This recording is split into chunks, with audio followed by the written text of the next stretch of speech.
What's good, y'all? Welcome to my review for NXT Takeover 36, which honestly, given all the rumors and all the shit that's been going on in the news lately with the releases of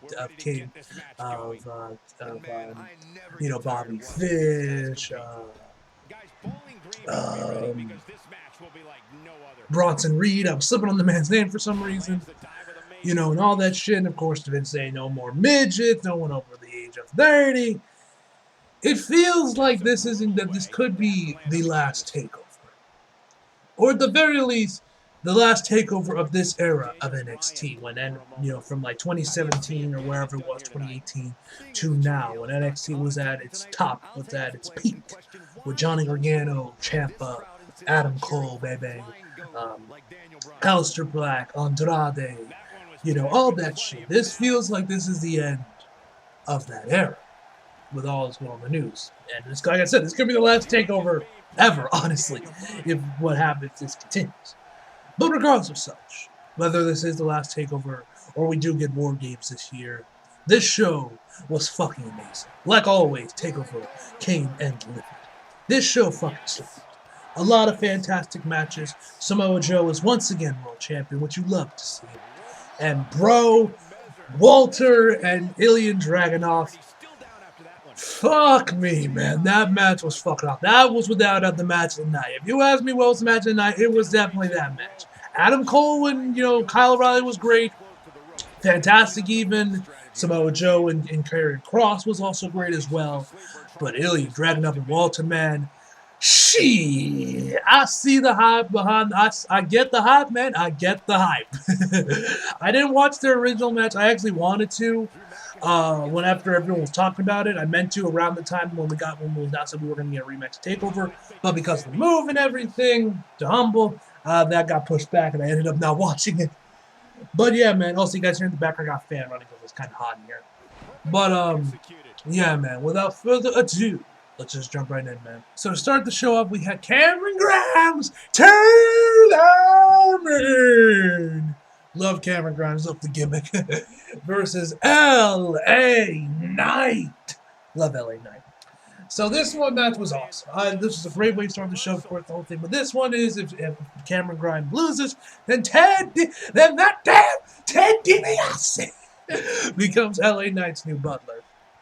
And this match was awesome. You had one thing that was actually really impressive. So they were Cameron Grimes on the top rope. He managed to push LA Knight off of him and to get some separation. But then LA Knight rushes up to where he was, leaps all the way up the top rope, hits a fucking German suplex from the top rope, and then while he's falling, fucking Cameron Grimes does a moonsault fall or whatever they called it before he landed and hits the mat. It looked absolutely amazing.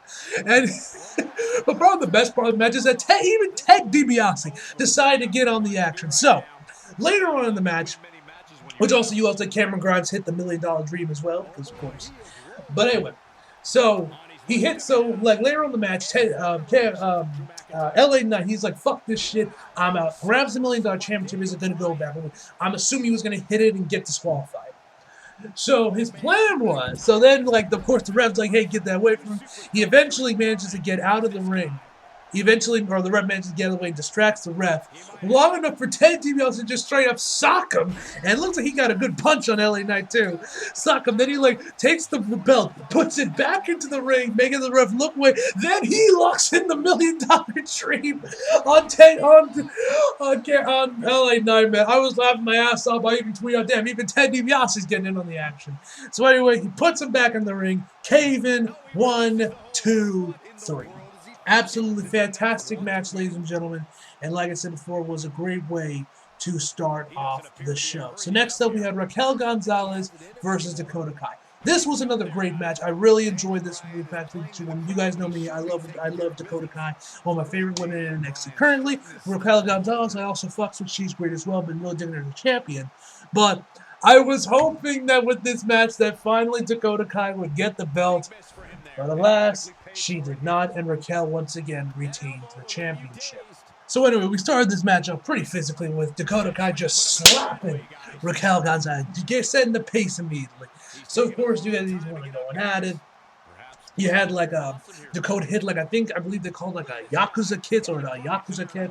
I believe is what they call in commentary. Basically like basically no different than her usual haluva kicks. I think the haluva kick. So then, but then like she tried to like get her in, but because of course the force the kick, Raquel falls to the outside, and Dakota like scrambled to try to get her back on the ring to pin her, but she ends up falling out of the ring completely, and then Dakota has to bring her into the ring, and of course only gets the 2 count. You also had like, man. Then you also had like Raquel put her up in a powerbomb position that just yeets her to the 5th dimension. She like right on top of the top rope and just falls out. Crazy shit, man. Then you of course, and then we had like ended the match off with Raquel, Raquel going up to the top rope to hit like that, to hit her, her choke slam that she does as a finisher. She just hits that off the 2nd rope to, of course, get the 3 count. Overall, man, this match was really physical, and I really enjoyed it. Great match between these 2 women, and yeah, man, don't really got much more to say other than that. Other than it was a great match. It was a great match. Thoroughly enjoyed this one, man. So then next up, we then had Ilya Dragunov versus Walter. Sweet mother of God. What a match. This is probably one of the greatest matches I've ever seen. If you were to ask me, Glenn, what would you give this out of 5 stars? I would tell you I give this fucking 10 stars. I could be like Dave Meltzer and give this match 7 stars. Nay, 8 stars. It was an absolute incredible match. I'm not even going to bother trying to recap this. I'll just tell y'all a handful of my favorite spots because I can't do this match justice. But first, let me get some water. Anyway, because I'm going to need this water because this match was fucking insane. And like, yo, I don't watch NXT UK like at all. I watched like the first takeover, and that was about it. I don't really pay attention to NXT UK. I barely got enough time as is to watch what I gotta watch. I ain't got time to put NXT UK in there. But of course, I heard all about Ilya Dragunov and Walter, and I believe, like I said in the start of the video, I meant to watch their first match at NXT UK. But never got around to it because of the move and everything. But bro, yo, the hype is real. This match was awesome. Ilya Dragunov showed up how much of a fucking tough son of a bitch he is. Look at this man's chest. It was red as hell, bruised to shit. And man, did this man take a beating. Man, Walter's chops. You could not pay me $1 million to take one of Walter's chops. Like this man, so every time this man delivers a chop, like in this match include, you can practically see their spirits leave their body as they get sent to the shadow realm. Like, bro, like you hear when like they sound like shotgun blasts. Like, bro, you could not pay me to take one of Walter's chops. But anyway, man, this match was insane. You had these 2 going at it. Like I said, you had Walter hitting his chops. Ilya Dragunov was doing his thing. First off, I gotta say, I love Ilya Dragunov's theme. I fucking love that man's entrance music. Absolutely. Like, as soon as I heard it when it was airing on NXT, I'm like, bro, yo, this fucking entrance music fucking slaps, man. But anyway, so you had Walter, of course, delivering his patch ups. Like one of them, I'm pretty sure he hit Ilya Dragunov went off from like the 2nd rope and then got chopped in midair. You had Walter thinking maybe because he got his ass from all the back elbow, like the elbow back to the head shots he was taking there. There was a lot of stiff ass shots in here, made from all the possible concussion he got from all that. He thought, I'm Ricochet and I'm gonna go to the top rope and hit a fucking frog and hit a fucking splash, which he did. I'm like, bro, you like 7 feet tall, 300 some odd pounds. What the fuck you doing on the top rope? Like, bro, you trying to kill somebody? But you had that absolute fucking insanity. You had fucking Ilya Dragunov hit that running, diving headbutt he does. Bro, that shit looks fucking nasty. All the back elbow shots, like I had mentioned before, sleeper holds. Like Ilya Dragunov had a sleeper hold in, and then Walter just jumps off the jumps off the top rope to get it off. You had Walter hitting with cross face and shit. Fucking batshit insanity was this match. And so we ended up ending the match off with Ilya Dragunov hitting a sleeper hold Walter tries to break out of it, but he almost does, but then Ilya Dragunov gets right back on it, and he ends up just pulling him back all the way before, and I think they were all both on their feet before he just straight up started tapping out. Which I was just kind of surprised by, because I had a feeling that Ilya Dragunov won, but I thought he probably would have pinned him. I didn't think they'd go for the submission. But either way, man, this match is awesome. I definitely know I did not do it justice in this video. Y'all just got to go back and watch it if you guys missed it. Pull up Peacock or wherever you guys watch your wrestling and just watch this match. And watch their first one while you're at it, because I know I will one day. But yeah, man, this match was absolute fucking insanity. And yo, shout outs to Ilya Dragunov, man. That man is a beast. And of course, the money shot was when he grabbed the title and had his foot on top of Walter while he was carrying the title with his arm raised. Great shit, man. Absolutely fantastic shit. Fantastic match. Highly, without a doubt, match of the night. And if there's one match I want you guys to go back and watch in case you missed it, it's that match. Go back and watch it if you haven't already. It is a fucking masterclass of pro wrestling. So next up, we had Adam Cole and Kyle O'Reilly. Obviously, with all the rumors going on that Adam Cole's contract is up, whether or not he's going to go to AEW or is he going to stay with WWE and go to the main roster, yada, yada, yada, yada. So with this match, that obviously made this match a bit more interesting to see what happens. Now, obviously, Kyle O'Reilly, of course, won this match, and whatever happens, whether Adam Cole decides to go to AEW or he decides to stick with WWE and go to the main roster, pray for him if that's the case. This is without his last match on NXT. Regardless of what happens, this is his last match on NXT. He ain't coming back to NXT no more. He going to either to the main roster or he going to AEW. But either way, man, I fucking love this match. It was a fantastic match. I do agree with the third fall was really quick. Now, someone could have gotten injured. That's a very plausible case because these guys were throwing each other at everything, all the shit they were doing. There was a very good chance that one of them possibly got legitimately hurt, and they had to call an audible and end the match quickly in the third fall. That could be, JD mentioned that kind of came off as a fuck you, you signed with the enemy, fuck off type of ending, not really type of send off you would give to someone like Adam Cole. That could very well have been the case. Doubtful, but definitely a possibility. Or like I said, it could have been someone got hurt and they had to call an audible, and that's what we got. Very plausible outcomes for either or. Either way, men's match was fantastic. So for the first fall was obviously, of course, Kyle O'Reilly won, which him it was only lasted 3 minutes, where Adam Cole went for the Panama Sunrise, but Kyle O'Reilly counters into a roll up to get the 1, 2, 3, and Adam Cole's looking around like Nani, he's looking like some headache and be like Nani. So then the second fight, you have Street Fight. This is when, of course, Adam Cole started really focusing on Kyle O'Reilly's midsection, his ribs, because he hit him in the knee when he was on the top rope. He fell down onto the pole that connects the pole to the turnbuckles. Land on that got focused on a lot in this match. You have these guys wrapping chains around their fists, trash cans and shit. The second fall was entertaining. Probably one of my favorite spots is when Adam Cole faked out Kyle O'Reilly where he was going to go for the last shot, and when he goes back, Kyle O'Reilly instinctively protects his head, but then Adam comes out there, starts hitting him with a kendo stick. I'm like, that is fucking brilliant. Absolutely fucking brilliant from Adam Cole. 10 out of 10. Big brain. Giga brain. Love. That was probably one of my favorite spots. But anyway, Adam Cole, of course, wins the second fall with, I believe, the last shot to win the match. So then, of course, the steel cage came in there, but Adam Cole started to attack Kyle O'Reilly to give him more of the advantage.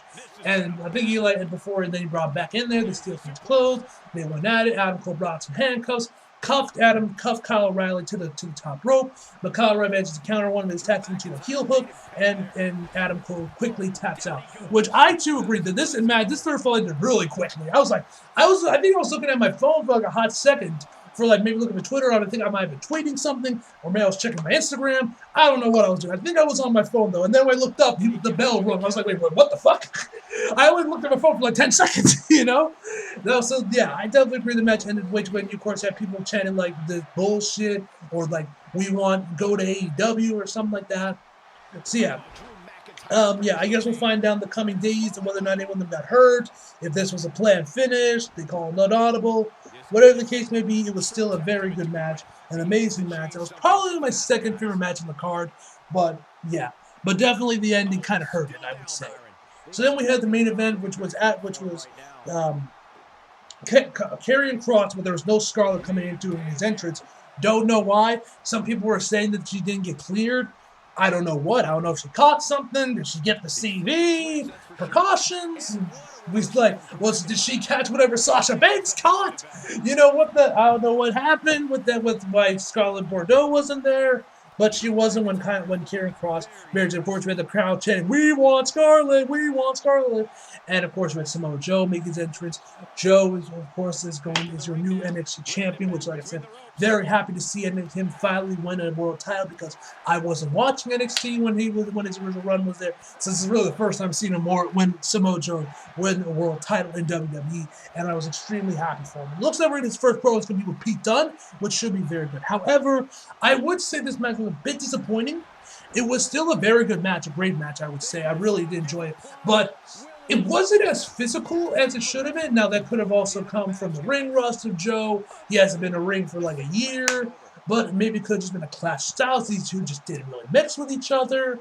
But I felt like the match wasn't physical enough, and it wasn't as long as it felt like it should be. I think the match was only like 12 minutes, when I really think it should have at least been 20, you know?